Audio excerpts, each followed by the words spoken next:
s'appelait Pierre, tout simplement. Un homme du voyage, un homme de vent et de route. Un gitan au regard sombre et profond, habitué aux roulottes colorées, aux chevaux patients et au feu qui crépite sous les étoiles. Puis les barbelés sont venus, le camp était gris. Gris le ciel, gris la terre, gris les visages à mi-gris.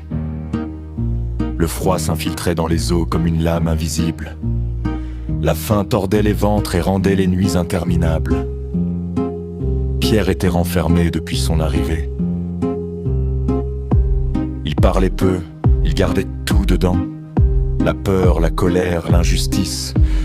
Sa femme, Madeleine, était dans une autre baraque avec leurs enfants.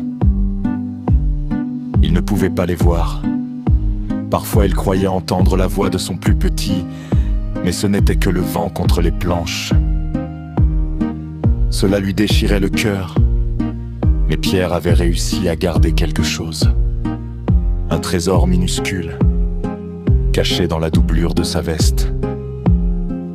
Un harmonica. Le soir, quand les gardes s'éloignaient et que l'obscurité couvrait le camp, il le sortait doucement. Ses doigts tremblaient de froid mais pas de peur. La première note était toujours fragile, puis la deuxième trouvait son chemin. Et bientôt, la musique naissait. Ce n'était plus le camp, c'était la route.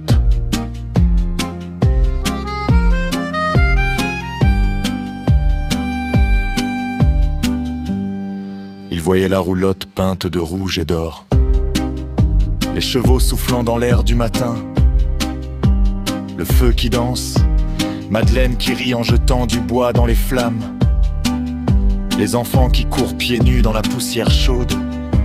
Chaque note était un rayon de soleil, chaque souffle dans l'harmonica rallumait la chaleur humaine qu'on voulait lui enlever. Il avait froid,